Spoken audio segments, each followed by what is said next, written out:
அனைவருக்கும் வணக்கம். புலி வருதுங்கிற கதை உண்மையாகவே ஆயிடுச்சு நண்பர்களே.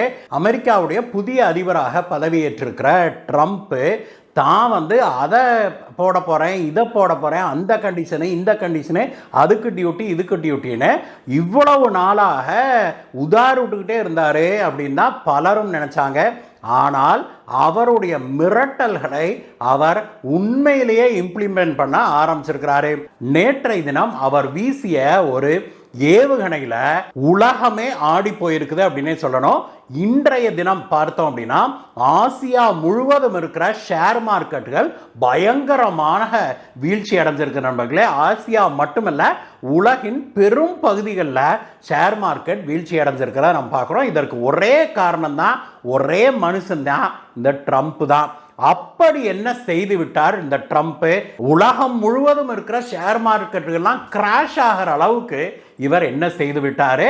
அவர் செய்ததற்கு எதிர்வினையாற்றும் விதமாக என்ன நடந்திருக்குது, இதை பற்றியெல்லாம் தான் இன்னைக்கு பார்க்க போறோம் நண்பர்களே. வாங்க, இது போன்ற அதிமுக்கியமான லேட்டஸ்டான ஜியோ பொலிட்டிக்கல் செய்திகளை நீங்க தவறாம தெரிஞ்சுக்கணும் அப்படின்னாக்க நீங்க கீழே இருக்கிற சப்ஸ்கிரைப் பட்டனை தட்டுங்க நண்பர்களே. தட்டிட்டு பக்கத்திலே இருக்கிற பெல் பட்டனை தட்டினீங்கன்னா ஆல் அப்படிங்கிற ஒரு ஆப்ஷன் வரும். அதை கிளிக் பண்ணிட்டீங்கன்னா போதும், உலகத்தில் நடக்கிற இந்த மாதிரியான மிக முக்கியமான சுவாரஸ்யமான ஜியோ பொலிட்டிக்கல் நியூஸ் எதையுமே மிஸ் பண்ணாமல் நீங்கள் அப்டேட்டடாக, லேட்டஸ்ட் நியூஸோட அப்டேட்டடாக நீங்கள் இருக்க முடியும். வாங்க நண்பர்களே, வீடியோக்கு போகலாம்.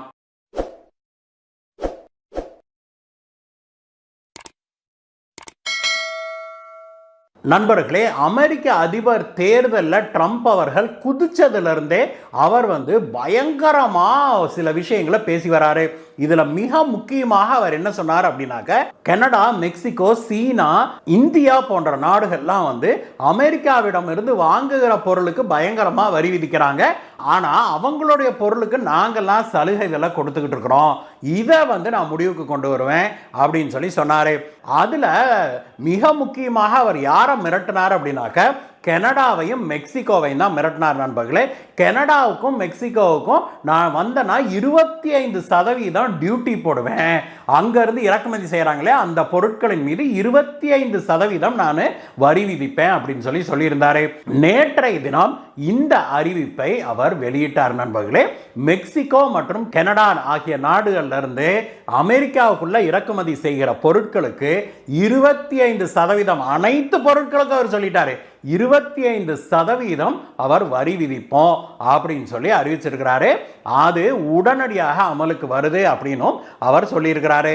அது மட்டும் இல்ல, சீனாவிடம் இருந்து இறக்குமதி செய்கிற பொருட்களின் மீது 10% வரி விதிக்க போறோம் அப்படின்னு சொல்லி அவர் அறிவிச்சிருக்கிறாரு. இந்த அறிவிப்பு வெளிவந்த உடனேயே கனடா, மெக்சிகோ, சீனா ஆகிய நாடுகளிடமிருந்து கடுமையான எதிர்ப்பு கிளம்பி இருக்குது ட்ரம்புக்கு. அது என்னன்னு தெரிஞ்சுக்கிறதுக்கு முன்னாடி முதல்ல கனடாவுக்கும் மெக்சிகோவுக்கும் சீனாவுக்கும் எதுக்கு இப்படி கடுமையான வரி விதிப்பை மேற்கொண்டாரு அப்படிங்கிறத நாம் தெரிஞ்சுக்கணும் இல்லையா? முதல்ல கனடா, மெக்சிகோ ஒரு ஸ்பெஷல் கேஸ் அமெரிக்காவை பொறுத்த வரைக்கும் அப்படிங்கிறத நாம் புரிஞ்சுக்க வேணும். ஏன்னா கனடாவில் இருந்தோ மெக்சிகோவில் இருந்தோ அமெரிக்காவுக்குள்ள இறக்குமதி செய்யப்படுகிற பொருட்களுக்கு எந்த விதமான கட்டுப்பாடோ வரி விதிப்போ கிடையாது.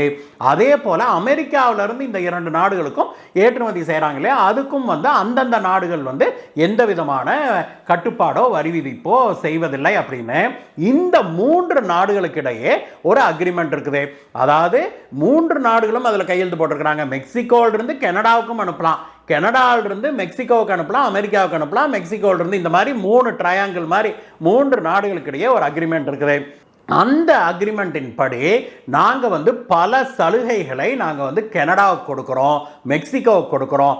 ஆனா அதே சமயத்துல கனடாவும் மெக்சிகோவும் இந்த அக்ரிமெண்ட்ல கையெழுத்து போட்டிருந்தாலும் கனடா பாத்தீங்கன்னா எங்க நாட்டில இருந்து ஏற்றுமதி செய்ய அமெரிக்காவில இருந்து கனடாவுக்குள்ள விவசாய பொருட்களை ஏற்றுமதி செய்வதற்கு அது அனுமதிக்க மாட்டேங்குது. அதுக்கு ஏகப்பட்ட ரெஸ்ட்ரிக்ஷனை போடுது. அதே போல மெக்சிகோவும் சில பொருட்களுக்கு போடுது. இதை நாங்க ஏற்றுக்கொள்ள முடியாது அப்படின்னு சொல்லி அவர் சொல்லியிருக்கிறாரு. இப்பொழுது சொல்லப்பட்டிருக்கிற காரணம் இவை.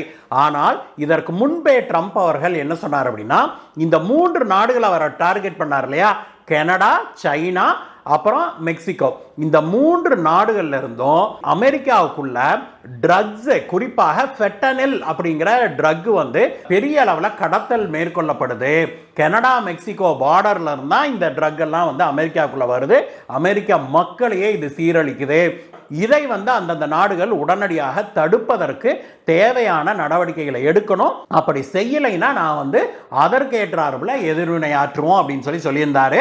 அதை வந்து இப்பொழுது அவர் சொல்லலைன்னா கூட அவர் வந்து வரி விதிப்பை மேற்கொண்டு விட்டாரு அப்படிங்கிறத பார்க்கிறோம். இந்த வரி விதிப்புக்கு எதிராக நேத்து நம்ம கனடாவுடைய கைப்பிள்ளை இருக்கிறார் இல்லையா, அவர் வந்து உடனடியாக ஒரு மீட்டிங் போட்டு மக்களை எல்லாம் முன்னாடி நிறுத்தி என்ன சொல்லியிருக்கிறாரு, உடனடியாக நாங்களும் அமெரிக்காவிலிருந்து இறக்குமதி செய்கிற பொருட்களின் மீது 25% வரி போடுறோம். கிட்டத்தட்ட 150 பில்லியன் அமெரிக்கன் டாலர் அளவுக்கு அமெரிக்க பொருட்களை கனடர்கள் இறக்குமதி செய்யறாங்க.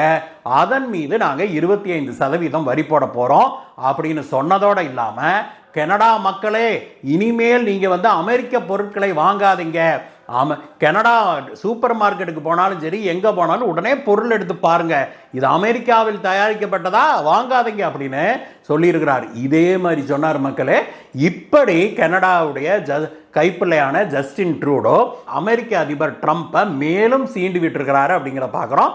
மெக்சிகோ வந்து இன்னும் கூட கொஞ்சம் பேலன்ஸ்ட் அப்ரோச்சாக நாங்கள் வரி விதிக்க வேண்டியது வரும் அப்படின்னு சொல்லி அவங்க சொல்லியிருக்கிறாங்க. இன்னும் அவங்க வந்து என்னென்ன பொருட்களுக்கு விதிக்கிறோன்னோ எதுவும் சொல்லலை. நாங்கள் பேச்சுவார்த்தை நடத்த போகிறோம் அமெரிக்காவோடன்னு சொல்லியிருக்கிறாங்க. அதே போல் சைனா வந்து என்ன சொல்லியிருக்குது, இதை வந்து நாங்கள் பேச்சுவார்த்தை மூலமாக அமெரிக்காவோடு தீர்த்து கொள்வோம் இந்த பிரச்சனையை. இதற்கிடையே அமெரிக்காவின் மீது நாங்கள் வேர்ல்டு ட்ரேட் ஆர்கனைசேஷன் விதியை அவங்க மீறிட்டாங்க அப்படின்னு சொல்லி நாங்கள் கேஸ் போட போகிறோம் சொல்லியிருக்கிறாங்க. இந்த விஷயத்தில் இந்தியாவை இதுவரைக்கும் அவர் கை வைக்கவில்லை அப்படிங்கிறது ஒரு நல்ல விஷயமாக பார்க்கப்படுது. இந்த அமெரிக்கா ட்ரம்போட அறிவிப்பு வெளியான உடனேயே ஆசிய ஷேர் மார்க்கெட்டுகள் எல்லாம் இன்றைக்கு காலையிலிருந்து இறங்குமுகம் பயங்கரமான வீழ்ச்சியை கண்டு வருது நண்பர்களே. ஆசியா மட்டுமில்ல, அந்த பக்கம் போனோம்னா தென் அமெரிக்கா, அமெரிக்கா எல்லாத்துலேயுமே இது வந்து பெரிய வீழ்ச்சியை ஏற்படுத்தி இருக்குது. அடுத்த சில நாட்களில் ட்ரம்ப் என்ன செய்ய போறாரு அப்படிங்கிறத பொறுத்து இந்த ஷேர் மார்க்கெட்டுகள் நிலை மாறும் அப்படின்னு நம்ம எதிர்பார்க்கிறோம். அமெரிக்காவுடைய ட்ரம்ப் போட்ட முதல் குண்டு இதுதான் நண்பர்களே. இதற்கு அடுத்ததாக பார்த்தீங்கன்னா அவர் வந்து கேம்பெயினிங்ல இருக்கும் போதே இன்னொரு விஷயத்தையும் சொன்னாரு. என்னன்னா, இந்த பிரிக்ஸ் நாடுகளை டார்கெட் பண்ணுவேன் நானு. இந்த பிரிக்ஸ் நாடுகள்லாம் சேர்ந்து இனிமே நாங்கள் அமெரிக்கன் கரன்சி யூஸ் பண்ண மாட்டோம், நாங்களே பிரிக்ஸ் கரன்சின்னு ஒன்று உருவாக்க போறோம் அப்படின்லாம் பேசிட்டு இருக்கிறீங்க. இதெல்லாம் நல்லதுக்கு இல்லை. அப்படி பண்ணுனீங்கன்னா நான் வந்து உங்க நாட்டின் மீது கடுமையான நடவடிக்கை எடுக்க வேண்டியது வரும் அப்படின்னு சொல்லி ஒரு விஷயம் சொல்லியிருந்தார் இல்லையா. அது தொடர்பாக இப்பொழுது ஒரு நடவடிக்கை எடுத்திருப்பதாக செய்திகள் வெளிவருது. ஆனால் அவர் எடுத்த நடவடிக்கை அவர் சொல்ற காரணம் வேற. ஆனால் மக்கள் என்ன சொல்ற, ஆனால் உலக ஊடகங்கள் என்ன சொல்லுது அப்படின்னா, வல்லுநர்கள் என்ன சொல்றாங்கன்னா, ட்ரம்ப் அவர்கள் அறிவித்த இந்த அறிவிப்புக்கு பின்னால் இருக்கிற உண்மையான காரணம் அது பிரிக்ஸ் நாடு அப்படிங்கிறது தான் அப்படிங்கிறாங்க. ட்ரம்ப் என்னத்தை அறிவிச்சாரு அப்படின்னு தானே கேட்குறீங்க. ட்ரம்ப் வந்து என்ன அறிவிப்பு நேற்று வெளியிட்டார் அப்படின்னாக்க, சவுத் ஆப்பிரிக்கா, தென்னாப்பிரிக்கா இருக்கு இல்லையா, சவுத் ஆப்பிரிக்காவுக்கு நாங்கள் வழங்குகிற அனைத்து உதவிகளையும் நாங்கள் நிறுத்த போறோம், கிராண்ட் எல்லாம் நிறுத்த போறோம். ஒரு வருடத்துக்கு கிட்டத்தட்ட 440 மில்லியன் அமெரிக்கன் டாலர் அளவுக்கு சவுத் ஆப்பிரிக்கா வந்து கிராண்டாக, இலவசமாக, உதவியாக அமெரிக்காவிடம் வந்து பெற்று வருது. அதை வைத்துக்கொண்டு அவங்களுடைய கல்வியில பள்ளிகள் கட்டுறது, அந்த மாதிரியான விஷயங்களுக்கு அவங்க பயன்படுத்தி வராங்க. அதை வந்து தான் உடனடியாக நிறுத்த போறேன் அப்படின்னு சொல்லியிருக்கிறாரு. அதுவும் காலவரையற்ற நிறுத்தமாக இது இருக்கும் சொல்லியிருக்கிறாரு. அதற்கு ட்ரம்ப் அவர்கள் சொல்லியிருக்கிற காரணம் என்ன அப்படின்னாக்க, சவுத் ஆப்பிரிக்காவில் கடந்த சில மாதங்களுக்கு முன்பு புதியதாக ஒரு சட்டம் ஒன்று கொண்டு வந்தாங்க. அது என்ன அப்படின்னாக்க, அங்க இருக்கிற நிலச்சுவாந்தார்கள் இருக்கிறாங்க இல்லையா, அதுல மிக முக்கியமாக பெரிய நிலச்சுவாந்தார்களுடைய நிலங்களை அரசே வந்து கைப்பற்றி விடும், அதற்கு நாங்க எந்த காம்பன்சேஷனும் கொடுக்க மாட்டோம் அப்படின்னு சொல்லி அவங்க அறிவிச்சிருக்கிறாங்க. இது என்ன புதுசா இருக்குது அப்படின்னு கேட்டீங்கன்னா, இதற்கு சவுத் ஆப்பிரிக்காவுடைய சரித்திரத்தை புரிஞ்சவங்க தான் இதை நம்ம புரிஞ்சுக்க முடியும் நண்பர்களே. சவுத் ஆப்பிரிக்காவில் பிரிட்டோரியா ரிஷீம் அப்படி இருந்தாங்க இல்லையா, 94ஆம் ஆண்டு வரைக்கும் கூட அந்த நாட்டில் வெள்ளையர்களுடைய ஆட்சி தான் இருந்தது. ஆப்பிரிக்கா நாடுன்னு தான் பேரு, ஆனால் ஆட்சி முழுக்க வெள்ளையர்கள் கையில் தான் இருந்தது. அதற்கு பிறகு சுதந்திரம் அடைந்தது. அதற்கு பிறகு வெள்ளையர்களிடமிருந்து சுதந்திரம் கிடைத்தது. கருப்பர்கள் ஆட்சி செய்தாலுமே கூட இன்றைக்கும் பார்த்தா அவங்களுடைய நிலம், விவசாய நிலம் இருக்குது இல்லையா, அதுல கிட்டத்தட்ட 70% மேல வெள்ளையர்களுடைய கையில தான் இருக்குது அப்படின்னு சொல்றாங்க. வெள்ளையர்கள் குறிப்பாக இங்கிலாந்து, ஐரோப்பிய நாடுகள், அமெரிக்காவில் இருக்கிற வெள்ளையர்கள் பலரும் சவுத் ஆப்பிரிக்கால ஆயிரக்கணக்கான ஏக்கரால தோட்டங்களை வாங்குறாங்க. வாங்கி தங்கள் வசம் வச்சிருக்கிறாங்க. வச்சுக்கிட்டு அதை நிர்வகிக்கிறதுக்கு இந்த சவுத் ஆப்பிரிக்காலேயே இருக்கிற வெள்ளையர்கள் இருக்காங்க இல்லையா, கருப்பர்கள் நாடு தான் அது. கருப்பர்கள் அதிகமாக இருந்தாலுமே கூட அங்க இந்த வெள்ளையர்கள் ஆட்சி செய்ததுல நிறைய வெள்ளையர்கள் வந்து அங்கே குடியேறிட்டாங்க, நிரந்தரமாக அங்கே குடியிருக்கிறாங்க, அந்த நாட்டு வாசிகளாகவே பிரஜைகளாகவே இருக்கிறாங்க. அந்த மாதிரியான வெள்ளையர்கள் கிட்ட இந்த மேனேஜ்மெண்ட்டை கொடுத்துட்றாங்க. அந்த வெள்ளையர்கள் தான் வந்து இன்றைக்கு சவுத் ஆப்பிரிக்காவுடைய 70% விவசாய பூமியை கையில் வச்சிருக்கிறாங்க. அவங்க ஆளுமையின் கீழே இருக்குது. இதில் வர்ற வருமானத்தை அப்படியே வெளிநாடுகளுக்கு அந்த ஓனர் வெள்ளையர்கள் இருப்பானுங்கள, முதலாளிகள், அவங்களுக்கு அனுப்பிடுறாங்க. அப்படின்னும் இதனால உள்ளூர் மக்களுக்கு வேலை வாய்ப்பு கிடைக்கிறதில்ல. கிடைச்சாலும் அவங்க வந்து பசியும் பட்டினியுமா இருக்கும்போதே இவங்க வந்து இத்தனை ப்ரொடியூஸையும் வெளிநாடுகளுக்கு ஏற்றுமதி பண்ணிடுறாங்க, இவங்க வந்து இவ்வளவு லக்ஸூரியஸாக வாழ்றாங்க அப்படின்னு சொல்லி அந்த கருப்பின மக்களிடையே கடும் எதிர்ப்பு எழுந்ததன் விளைவாகத்தான் இப்படி ஒரு சட்டம் கொண்டு வந்தது சவுத் ஆப்பிரிக்கான்னு சொல்றாங்க. ஆனால் இதில் என்ன கொடுமைன்னா, அந்த பூமியை அபகரிச்சுக்கிட்டு அரசாங்கம் காம்பன்சேஷனே கொடுக்காது அப்படிங்கிறதான். இப்படி ஒரு சட்டத்தை கொண்டு வந்தது நியாயமல்ல, இது வந்து ஒரு இனவாத செயல் அப்படின்னு சொல்லி டொனால்டு ட்ரம்ப் வந்து சவுத் ஆப்பிரிக்காவுக்கு கிராண்டை நிறுத்தி இருக்கிறார். நண்பர்களே, சவுத் ஆப்பிரிக்காவுக்கு வழங்குகிற அனைத்து உதவிகளையும் நிறுத்துறாரு. இந்த 2 விஷயங்களும் இந்தியாவுக்கும் ஒரு ஐ ஓப்பனர், ஒரு வேக்கப் கால் அப்படின்னே சொல்லணும். அமெரிக்காவில் ட்ரம்ப் அவர்களை அனுசரித்து போகாதவர்களை ட்ரம்ப் வேற மாதிரி கவனிப்பாரு அப்படிங்கிறத மீண்டும் மீண்டும் நிரூபிக்க ஆரம்பிச்சிருக்கிறாரு. இந்த விஷயம் இப்பொழுது உலகம் முழுவதும் பெரும் பரபரப்பை ஏற்படுத்தி இருக்குது. ட்ரம்ப் அவர்கள் இந்தியாவையும் டார்கெட் பண்ணுவாருன்னு நீங்க நினைக்கிறீங்களா? அப்படி டார்கெட் பண்ணினார்னா இந்தியா அதை எப்படி கையாளும் அப்படின்னு நினைக்கிறீங்க? எப்படி கையாள வேணும் அப்படிங்கிறது உங்களுடைய கருத்து என்ன? இதை பற்றி நம்மளுடைய கமெண்ட்ஸ்ல சொல்லுங்க நண்பர்களே. அங்க நாம இந்த விவாதத்தை தொடர்வோம். அப்படி ஒரு சூழல் ஏற்படும் போது அது தொடர்பான விவாதத்தை நம்ம யூடியூப்லையும் நம்ம வீடியோ மூலமாகவும் செய்வோம். இந்த வீடியோவை பற்றிய உங்களுடைய கருத்துக்களை சொல்லுங்க நண்பர்களே. மீண்டும் உங்களை வேற ஒரு வீடியோ சந்திக்கிறேன். Bye bye.